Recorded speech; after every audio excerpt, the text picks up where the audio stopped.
Hello everyone, आपका स्वागत है प्लांट ऑन टेरेस पर।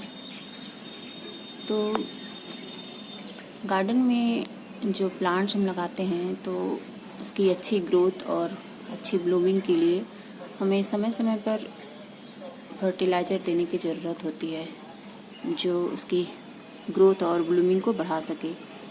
तो जब हम किसी प्लांट को लगाते हैं या इसका जो सॉइल मिक्स बनाते हैं उस समय तो हम कुछ फर्टिलाइज़र उसमें ऐड करते ही हैं, जैसे काउ डंग कंपोस्ट हुआ या वर्मी कंपोस्ट या किचन वेस्ट कंपोस्ट से जो फर्टिलाइज़र बनता है वो हम सॉइल में मिक्स करके इसे लगाते ही हैं।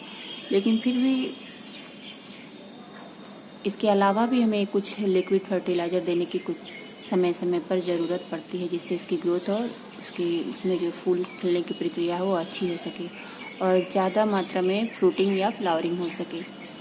तो उसमें से तो बहुत सारी लिक्विड फर्टिलाइज़र जो हम और आप देते हैं, जैसे बनाना पील फर्टिलाइज़र हुआ या ओनियन पील फर्टिलाइज़र, ये सब अच्छी ब्लूमिंग के लिए बहुत ज़रूरी होती है। या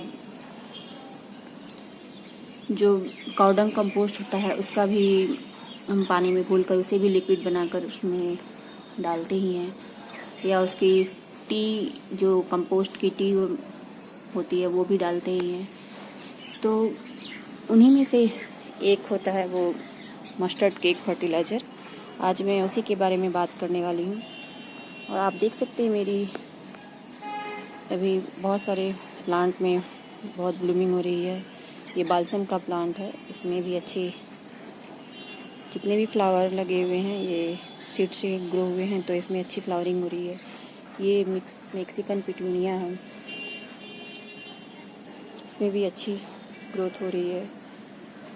तो आज मैं वही सरसों की खली जो होती है मस्टर्ड केक, उसे दो तरीके से हम यूज कर सकते हैं।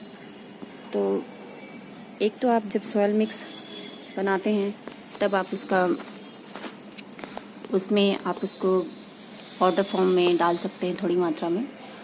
और एक होता है कि जब आपने प्लांट लगा दिया है उसके कुछ महीनों बाद आप सरसों खली का जो है वो लिक्विड फर्टिलाइज़र उसमें डाल सकते हैं। तो आपको मैं दिखाती हूँ कि ये इस टाइप की ये सरसों की खली होती है, ये मस्टर्ड केक होता है। ये आपको किसी भी जो फर्टिलाइज़र या सीड्स की जो शॉप होती है उसमें मिल जाएगी और ये बहुत सस्ती भी आती है। इसमें प्लांट्स में जो पोषक तत्वों की कमी होती है उसमें ये इसे फुलफिल करता है। तो आपको इस तरह से नहीं देना है, जैसे मेरे पास जितने प्लांट्स हैं, या आप एक बड़ा 20 लीटर की बाल्टी में जो आप बना रहे हैं तो उसमें आप 100 ग्राम इस सरसों की खली को ले सकते हैं और उसे 2-3 दिन तक पानी डालकर छोड़ देना है। तब वो थोड़ा लिक्विड फॉर्म में आ जाएगा और ये घुल भी जाएगा। और अगर आप इसे सॉइल में दे सकते हैं तो 1 चम्मच के बराबर आप इसके मिक्सी में चला के इसका पाउडर फॉर्म कर ले सकते हैं और ऊपर से सॉइल में मिला सकते हैं। ये भी इस तरह से फर्टिलाइज़र का काम करता है। तो ये है ये फर्टिलाइज़र, ये जो मस्टर्ड केक है। तो मैंने ये जो बकेट है इसमें लगभग 100 ग्राम के आसपास मैंने इस बकेट में इसे 2-3 दिन के लिए डाल दिया था। तो ये देखिए ये थोड़ा लिक्विड फॉर्म में हो गया है। और इसे इस तरीके से डायरेक्ट नहीं देना है आपको। अगर आप ये मेरा 5 लीटर वाला बाल्टी है, देख रहे हैं आप, इसमें 5 लीटर पानी आता है। तो आप इसमें बस हाफ जग इस तरीके से, ये हाफ जग मैंने लिया है और इसे इस तरीके से इसमें मिला देना है। और बहुत पतला घोल ही इसे देना है, क्योंकि ज़्यादा मात्रा में अगर ये पड़ जाता है प्लांट्स में तो इसकी पत्तियाँ जो है वो थोड़ी पीली होने लगती हैं। प्लांट्स को उतना कोई नुकसान नहीं होता है, लेकिन पत्तियाँ इसकी पीली होकर झड़ने लगती हैं। और आपको देना कब है, जब ये आपको तेज़ धूप में इसे देना नहीं है, शाम के वक्त इसे आप दे सकते हैं, क्योंकि ये थोड़ा गर्म फर्टिलाइज़र होता है, तो इसे शाम के वक्त ही देना सही रहता है। और आप प्लांट की लंबाई या ग्रोथ और जो प्लांट की जो पोट होती है उसके हिसाब से आपको देना। अगर छोटी साइज का प्लांट है, छोटे साइज का, और इसकी जो पोट होती है वो भी छोटी है, तो आपको उसकी मात्रा के हिसाब से देना, उसमें कम देना है। और अगर जो प्लांट की लंबाई बहुत ज़्यादा है, वो बड़ा है, तो उसमें आप एक जग भर कर डाल सकते हैं। और आपको इतनी ही मात्रा में देना है जिससे इससे पोट से जो ये लिक्विड बाहर ना आए, नहीं तो ये बाहर अगर आ जाएगा तो ये वेस्ट हो जाएगा। तो आपको उतना ही डालना है जो इसकी जो सॉयल है वो उसे सोक कर सके, और बस, और उसी में सॉयल में वो रह जाए, बाहर ना निकले। तो अच्छी फ्रूटिंग और फ्लावरिंग के लिए ये लिक्विड फर्टिलाइज़र जो है मस्टर्ड की का बहुत ही बेस्ट है। इसे जो भी चाहिए, इसे प्लांट्स के पोषक तत्वों में जो भी कमी होती है वो सारे के सारे इससे पूरे हो जाते हैं इस एक लिक्विड फर्टिलाइज़र से ही।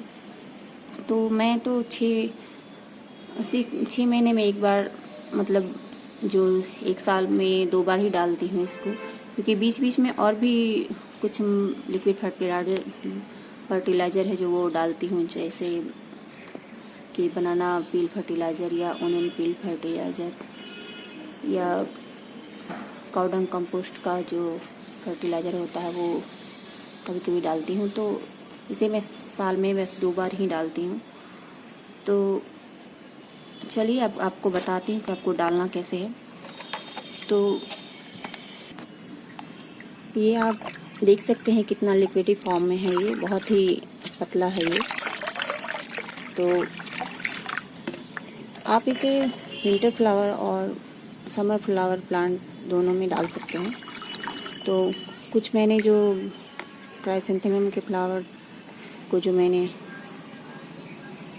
कटिंग से जो ग्रो किया था, उसकी जो रिपोर्टिंग किया था, तो उसमें भी मैं इस तरीके से डालने वाली हूँ। इसकी अभी सॉइल थोड़ी हल्की गीली है, तो आप देख सकते हैं मैं इसमें कितनी मात्रा डाल रही हूँ जग से।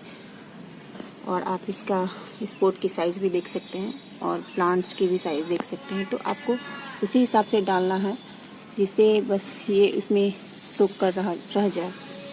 तो मैंने 1/4 जो लिक्विड था वो डाला है और इसमें कुछ रख भी लिया है।